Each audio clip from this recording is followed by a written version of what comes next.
നമസ്കാരം. News trends ആരംഭിക്കുകയാണ്. 2017 July 1-നാണ് ചലച്ചിത്ര മേഖലയിലെ സ്ത്രീകൾ നേരിടുന്ന പ്രശ്നങ്ങൾ പഠിക്കാൻ ജസ്റ്റിസ് ഹേമ അധ്യക്ഷയായ കമ്മിറ്റിയെ നിയമിച്ചത്. 2.5 വർഷത്തിനു ശേഷം 2019 ഡിസംബർ 31-ന്, അതായത് ഏതാണ്ട് 4 വർഷത്തിന് മുൻപ് ഈ കമ്മിറ്റി അവരുടെ റിപ്പോർട്ട് സർക്കാരിന് സമർപ്പിച്ചു. 11 ദിവസങ്ങൾക്ക് ശേഷം റിപ്പോർട്ട് നൽകണമെന്നാവശ്യപ്പെട്ട് വിവരാവകാശ പ്രകാരം ഒരു അപേക്ഷയും കിട്ടി.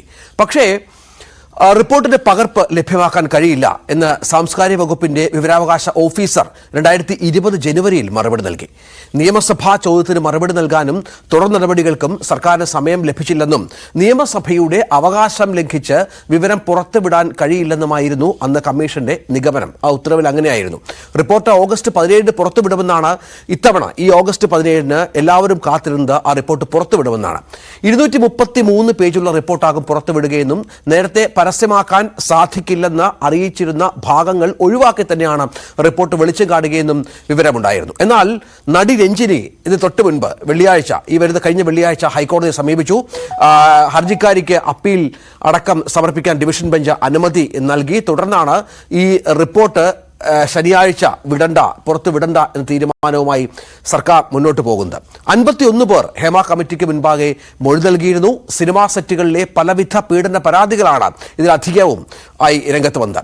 എന്താണ് സർക്കാരിന് ഈ റിപ്പോർട്ട് പുറത്തുവിടാൻ മടിയുള്ളത് എന്നത് പ്രധാനപ്പെട്ട ഒരു ചോദ്യമായി പൊതുസമൂഹം ചോദിക്കുന്നുണ്ട്. സിനിമാ മേഖലയിലും അത്തരമൊരു ചോദ്യം ഉയർന്നു വരുന്നുണ്ട്. കാരണം യാതൊരു തടസ്സവുമില്ല സർക്കാരിന് ഇപ്പോൾ തൽക്കാലം റിപ്പോർട്ട് പുറത്തുവിടാൻ. ഒരു കേസ് അത് അല്പസമയത്തിനകം, രഞ്ജിനിയുടെ കേസ് അല്പസമയത്തിനകം പരിഗണിക്കുമെന്നുള്ളത് ശരിയാണ്. പക്ഷേ അപ്പോഴും അതിന് മുൻപ് തന്നെ വിടാൻ സാധിക്കും. ഇപ്പോൾ നമുക്ക് ലഭിക്കുന്ന വിവരമനുസരിച്ച് കൂടുതൽ ആളുകൾ, അതായത് ഈ മൊഴി നൽകിയ 51 പേരിൽ നിരവധി ആളുകൾ കോടതിയെ സമീപിക്കാൻ പോകുന്നു എന്നുള്ള വിവരം കൂടി നമുക്ക് ഈ ഘട്ടത്തിൽ ലഭ്യമാകുന്നുണ്ട്. രഞ്ജിനി നടി കഴിഞ്ഞ ദിവസം നമ്മളോട് സംസാരിച്ചിരുന്നു. അവർ പറഞ്ഞത് ഈ കമ്മിറ്റിക്ക് നൽകിയ മൊഴിയിലുള്ളത് വളരെ സെൻസിറ്റീവായ കാര്യങ്ങളാണ്. അതായത് പലരും പറഞ്ഞ കാര്യങ്ങൾ സെൻസിറ്റീവാണ്. അതിന്റെ പകർപ്പ് തങ്ങൾക്ക് ലഭിക്കണം. കാരണം തങ്ങൾ പറഞ്ഞ കാര്യങ്ങൾ അതുപോലെ തന്നെയാണോ അതോ കൂട്ടിച്ചേർക്കൽ ഉണ്ടോ എന്നറിയാനുള്ള അവകാശം തങ്ങൾക്കുണ്ട്. അതിനായാണ് കോടതി സമീപിച്ചിരിക്കുന്നത് എന്നാണ് രഞ്ജിനി ന്യൂസ് 8-നോട് പറഞ്ഞത്. രഞ്ജിനിയുടെ വാക്കുകളിലേക്ക്. ആദ്യ ചോദ്യം തന്നെയാണ്, എന്തുകൊണ്ടാണ് ഇത്തരത്തിലൊരു ഹർജി ഇത്ര ഡിലേ എന്നല്ലേ പറയുന്നത്? ഇത് ഡിലേ ആയിട്ടില്ല. കാരണം ഞാൻ ഇതുവരെ ഐ തിങ്ക് ഇറ്റ്സ് നിയർലി 5 വർഷം ആവുന്നുണ്ട് ഈ കമ്മിറ്റി ചെയ്തിട്ട്. പിന്നെ ഞങ്ങൾ എല്ലാവരും മൊഴി കൊടുത്തിട്ട് 5 years ആയി. അതിനുശേഷം ഒരുപാട് ആൾക്കാർ അപ്ലൈ ചെയ്തിട്ടുണ്ട്. വിധി വന്നിട്ടില്ല. ഐ മീൻ ഇത് വരുമോ ഇല്ലയോ, ദേ വർ സ്റ്റഡിങ്. അപ്പോ അങ്ങനെ വരുമ്പോ ലാസ്റ്റ് ഐ തിങ്ക് എല്ലാവരും പരാതി കൊടുത്തു, കോർട്ടിലേക്ക് വന്നു. അപ്പോഴാണ് എന്റെ ശ്രദ്ധയിൽപ്പെട്ടത് ദാറ്റ് എല്ലാവരും, ഞാൻ പബ്ലിഷ് ചെയ്യണ്ടെന്ന് പറയുന്നില്ല, പബ്ലിഷ് ചെയ്യണം. പക്ഷേ എനിക്കൊരു സ്റ്റാൻഡിംഗ് ഉണ്ട്. എന്നെപ്പോലെ I think there are about 50 of us. തന്നേക്കാൾ മോശം അനുഭവം ഉണ്ടായവരും ഈ സിനിമയിലുണ്ട്. അവരും കമ്മിറ്റിക്ക് മുന്നിൽ പൊട്ടിക്കരഞ്ഞിട്ടുണ്ട് എന്നും രഞ്ജിനി പറഞ്ഞു. കാരണം അത് ഇവർ പരസ്പരം അങ്ങോട്ടും ഇങ്ങോട്ടും, WCC ആണ് ഇത്തരമൊരു കമ്മിറ്റി വേണമെന്ന് ആവശ്യം മുന്നോട്ട് വെച്ചത്. ഇവരുടെ ആവശ്യപ്രകാരമാണ് സർക്കാർ ഇത്തരമൊരു കമ്മിറ്റിയെ വെച്ചതും. 51-ലധികം ആളുകൾ മൊഴി കൊടുത്തു. ഈ മൊഴി കൊടുത്തവരിൽ പലരും തങ്ങൾക്ക് സിനിമയിലുണ്ടായ അനുഭവങ്ങൾ പങ്കുവച്ചു എന്നാണ് രഞ്ജിനി പറഞ്ഞത്.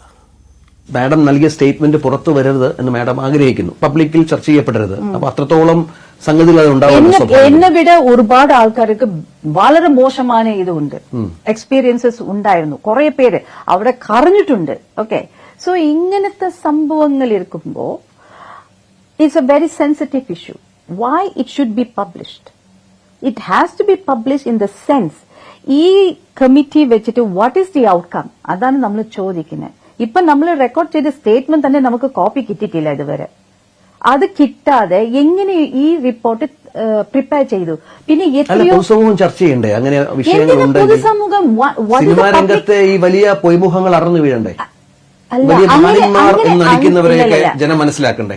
അതല്ല, അങ്ങനെ മീൻസ് സേ ഫോർ എക്സാമ്പിൾ, അങ്ങനെ മീൻസ് ഞങ്ങൾ ആരും റിവെഞ്ചോ അവരെ പെർപെട്രേറ്റർ ഇവരാണ്, ഇവർക്ക് പണിഷ്മെന്റ് വേണമെന്ന് ആരും അവിടെ പോയി പരാതി കൊടുത്തിട്ടില്ല. It's just that it's a study. We want something from this study. എന്റെ എന്റെ റിക്വസ്റ്റ് എന്തായിരുന്നു means we need a tribunal for entertainment entertainment tribunal ആണ് വേണ്ടത്. ബിക്കോസ് അപ്പോഴാണ് ഇത് ശരിക്കും മോണിറ്റർ ചെയ്യാൻ പറ്റുള്ളൂ. കാരണം നോർമലി കോടതിക്ക് പോയാൽ ഇപ്പൊ തന്നെ പപ്പറാസി എന്റെ കേസ് ഞാൻ വെറുതെ വടിക്കോൾ ഒരു കേസ് കൊടുത്തു, അപ്പൊ തന്നെ മീഡിയ അങ്ങനെ വന്നു. Okay, so of course. അപ്പൊ ഞാൻ അത് കുറ്റം പറയുന്നില്ല, നമുക്കൊരു പ്രിവസി വേണമല്ലോ, അത് കാരണം കൊണ്ടാണ് ഞാൻ ഇത് സജസ്റ്റ് ചെയ്തത്. പ്രശ്നം എന്ന് പറയുന്നത് ഇല്ല, ഹിയർ മീ ഔട്ട്. ഞാൻ സജസ്റ്റ് ചെയ്തത് ഇങ്ങനെ ഒരു ട്രൈബ്യൂണൽ വേണം, so that it's confidential and privacy ആയിട്ട് ആർക്കും ഇത് ഞാൻ അവിടെ പോയി പരാതി പറഞ്ഞാൽ അതുക്കുള്ള തീർക്കും. ഇപ്പോ അത് കഴിഞ്ഞിട്ട് ICC ഇവര് വുമൻ വനിതാ കമ്മീഷൻ ICC അത് വേണം, അത് കോൺസ്റ്റിറ്റ്യൂട്ട് ചെയ്തു. It's rubbish, it's not workable. ഒരു വർഷത്തില് I think we are having 300 movies plus serial എല്ലാം എത്ര.